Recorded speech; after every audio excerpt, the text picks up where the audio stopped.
are many forms of nonverbal communication. These may include writing, bodily motions, facial expression, smelling, whistle, drumming, touching.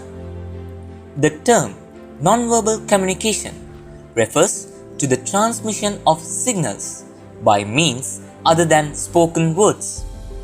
In the forms of nonverbal communication, we will be focusing on sign language. Sign language plays a major role in world communities for the deaf and the mute, so they may be able to communicate with their friends and families. Mankind was the same way. Before we developed speech, the form of interaction was via hand and facial gestures. Much like all languages, tracing the invention of sign language to a particular point in history is impossible. Throughout history, various forms of sign language have evolved. While we might be unable to trace back to the very start of sign language, two things are for certain.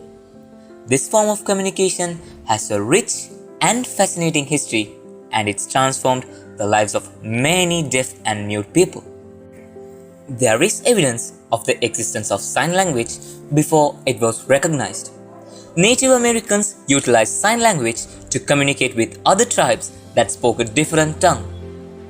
The Native Americans and Europeans also benefited from the use of sign language. Sign language didn't develop from this point until the 1500s, when Pedro de Leon, a Benedictine monk, created a form of sign language so he could communicate during his vow of silence.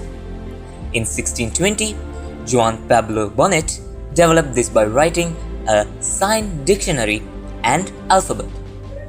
Originated in the 16th century, when an Italian physician called Geronimo Cardano decided to teach deaf people by writing a combination of symbols. In 1755, a French priest, Abbot Charles Michel de Lafay, developed a form of communication through a system of gestures, hand signs, and finger spelling for easy communication. In 1778, in Germany, Samuel Hennicke was working on a system to teach deaf people the science of lip reading. Hennicke developed a system of teaching through oral patterns wherein deaf people could understand words by studying the lip movements of speakers.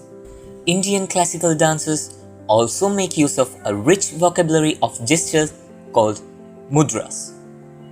Most mudras describe actions such as eating, while others represent emotions, animals, even gods and goddesses. For example, by joining the thumb, the middle finger, and ring finger, while the other two are fully extended, the dancer represents a deer. Since each country has its own sign language with gestures, an international sign language called Gestuno has been developed. In international conferences and events, Gestuno has found a ready audience. Sign language, as we know it today, plays an important role in deaf and mute people who aren't able to communicate with others. We hope that you have acquired some knowledge about sign language. Thank you for spending your valuable time while listening to us.